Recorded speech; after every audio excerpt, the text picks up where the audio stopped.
Hi everybody and welcome back. We're looking at A3 on the 2016 COMC paper. And what have we got here? Determine the pair of real numbers x, y which satisfy the system of equations. And what have we got? 1 over x plus 1 over y is equal to 1. And then 2 over x plus 3 over y is equal to 4. Okay. So we'll copy those down.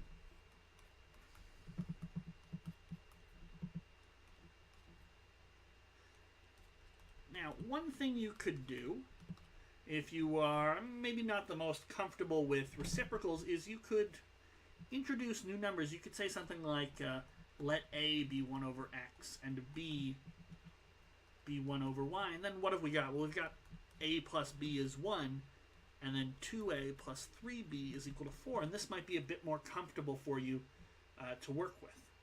Okay? Nice little trick. And sometimes I find that if it's not nice and linear, sometimes I struggle with it. So if we wanted to do something like that, then we might do 2a plus 2b is equal to 2, and then 2a plus 3b is equal to 4, and actually subtract these equations. The 2a's will cancel out. We'll have 2b minus 3b is negative b.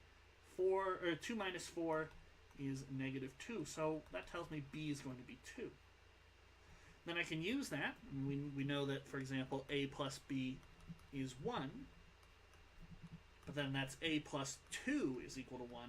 A is going to be negative 1. Great.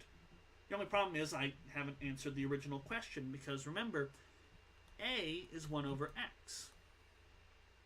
Well, negative 1 is a. So negative 1 is 1 over x. And if we rearrange, we can see that x is going to be negative 1. Similarly, 2 is b, but we said that that's 1 over y. Okay? So if we rearrange, we'll find that y is 1/2. Okay? And if you're worried that maybe you've screwed up your arithmetic, you can always plug it back into the original expressions to double check. Okay? But it should be fine. And so what are we looking for? Well, they just wanted the pair x, y, negative 1, 1/2, and there we go. Now, if you're uncomfortable or don't want to do this a plus b stuff, that's okay. You could have manipulated these expressions as is, but I find sometimes things like reciprocals, or on other contests, things like logarithms or squares, they can make a question seem more difficult and confusing than it actually is. People, I find, are a lot more comfortable manipulating and solving linear systems. So if that's what I'm comfortable with, that's what I should switch to. Okay? So up next will be question A4, and I will see you for that in the next video.